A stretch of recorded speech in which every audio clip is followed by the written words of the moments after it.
Oi, tudo bem? Hoje o vídeo vai ser um pouco diferente. Não teremos vlog e eu queria conversar com vocês sobre um assunto. Basicamente, eu estava lendo o meu livro, A História da Arte, de Gombrich. Eu acho que é assim que fala o nome dele. Se não for, paciência. E basicamente eu tava lendo a parte que fala sobre a arte egípcia e comecei a refletir sobre algumas coisas que eu queria colocar em vídeo, para que talvez vocês pensem também. Então, vem comigo. Talvez faça sentido, e se você tá assistindo esse vídeo é porque eu gostei, pelo menos. E eu diria que eu tô me sentindo muito youtuber porque eu fiz até um esboço, mais ou menos, do que eu vou falar. Então vamos lá, que vai dar certo. Tava fazendo uma leitura sobre a arte egípcia, como eu disse, basicamente nesse livro. E é importante frisar que eu não me debrucei sobre o assunto, eu não fiz uma vasta pesquisa sobre a arte egípcia, então eu vou me ater a falar tudo aquilo que eu vi especificamente nesse livro. Só para deixar isso bem claro, foi uma leitura relativamente rasa sobre o assunto, porque eu só usei como fonte essa leitura, tá bem? E ler sobre a arte egípcia me fez refletir muito sobre mentiras e verdades que a gente conta sobre a gente e para nós mesmos. Calma, isso vai fazer sentido. Então, eu vou dizer que a relação que eu tô querendo fazer é que a arte egípcia, ela se expressa em um contexto de expressar uma realidade que se torna necessária. Para você entender isso, eu vou ter que te explicar mais ou menos como funcionava a arte egípcia. E eu vou fazer isso daqui a pouco, calma lá. Mas basicamente o que eu tô querendo dizer é que nesse contexto se torna muito mais importante o que você apresenta, o que você aparenta, do que de fato a sua essência. É como se o que é apresentado fosse muito mais importante do que a essência em si. E isso ainda hoje em dia, porque no fim das contas o que as pessoas veem sobre nós e o que aparentamos ser para os outros acaba sendo mais importante do que de fato o que passa aqui dentro do nosso coração. Mas será que isso é suficiente? A arte egípcia, como a gente conhece ela, é basicamente definida por uma parcela do que a gente encontra, do que foi encontrado, explorado nas tumbas e nas pirâmides e etc. E basicamente, de acordo com o que eu li, digamos que essa arte ela tá reservada para uma vida póstuma. Como assim? Os reis e os nobres, em determinado momento, eles começavam a construir a sua vida póstuma, ou seja, a sua vida após a morte. E eles acreditavam que tudo que eles levassem junto com eles para a morte seria o que ele teria nessa vida depois da morte. Inclusive, até determinado momento, quando um nobre, um rei, enfim, ele morria, que ele era colocado dentro da sua tumba, havia-se o costume de enterrar junto com essa pessoa servos de verdade, vivos. Então eles eram colocados dentro dessas tumbas junto com esse nobre, porque eles acreditavam que depois da morte, se esses servos estivessem lá dentro, eles continuariam lá para servir esse nobre. Graças a Deus, em determinado momento, eles decidiram passar isso para arte. Poupou a vida de algumas pessoas, né? E a partir disso, era uma ideia bem simples. Tudo que era representado, eles teriam acesso na vida após a morte. Por isso aquelas pinturas nas tumbas e também esculturas de representação desses nobres, dos seus rostos e tudo mais, porque acreditava-se que tudo isso eles teriam acesso nessa pós-vida.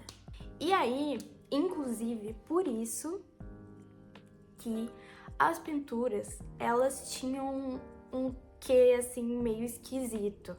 Como eles acreditavam que tudo que era importante precisava ser representado, então eles se apegavam ao básico, porém, fugiam um pouco das questões de ângulo e perspectiva e profundidade, porque isso atrapalharia talvez um pouco essas representações. Então o que a gente tem são basicamente imagens chapadas, que segundo Gombrich, eles não se importavam tanto assim com a boniteza, mas sim com a plenitude, com a completeza daquela imagem, digamos assim. Inclusive, Gombrich ele faz uma comparação que até faz sentido, onde essas artes podem ser até um pouco assim comparadas com desenhos feitos por crianças, onde não se leva tanto em consideração essas questões de ângulo, profundidade, e sim a ideia de expressar tudo que se tem ciência que está naquela situação. Então, vou dar um exemplo para vocês. Nessa imagem, conhecida como o Jardim de Nebamun, eu não sei se assim se pronuncia, você consegue ver um lago. E você tá vendo o lago de cima. Mas o artista sabia que nesse lago haviam peixes. E ele conseguiu expressar a diversidade de peixes que tinha nesse lago. Ainda que, para isso, os peixes estivessem deitados, fugindo completamente da perspectiva que você está vendo do lago. Além disso, o autor sabia que ao redor desse lago haviam várias árvores. Ainda que para isso, ele também tivesse que desenhar essas árvores deitadas, fugindo completamente, mais uma vez, da perspectiva do lago.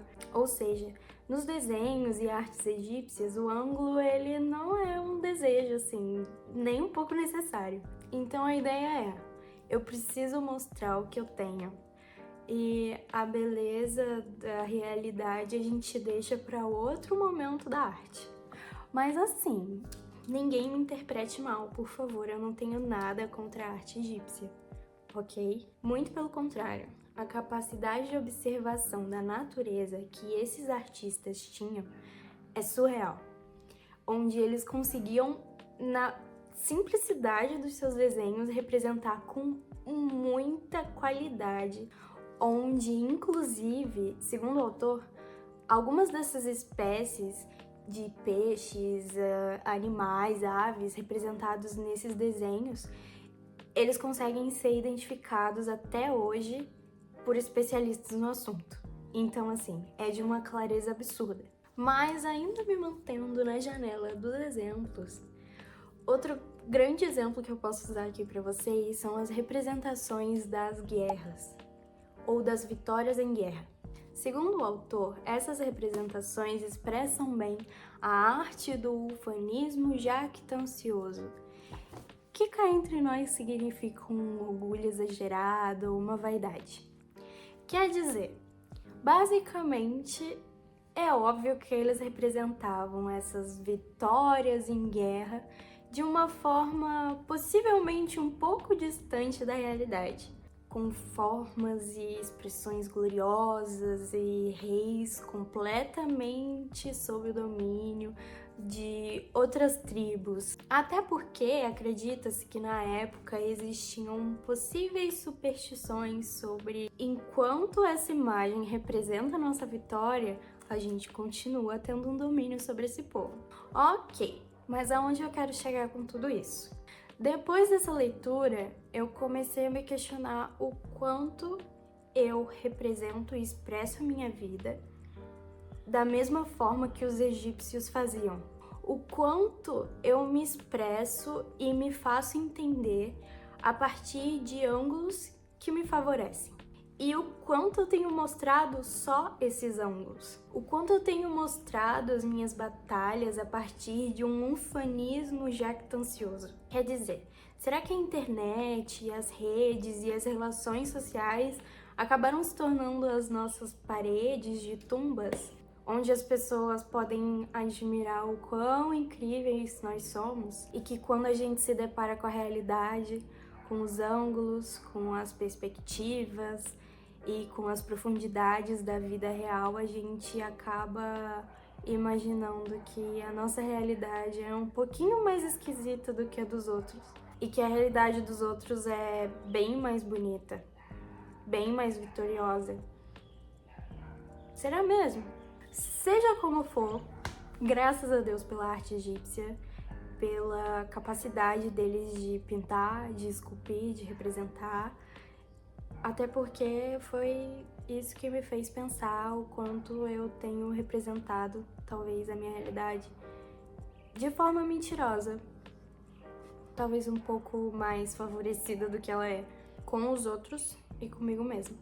E se você achou esse tipo de vídeo legal, com esse livrão, aqui ainda tem muita arte que eu vou explorar sobre a história.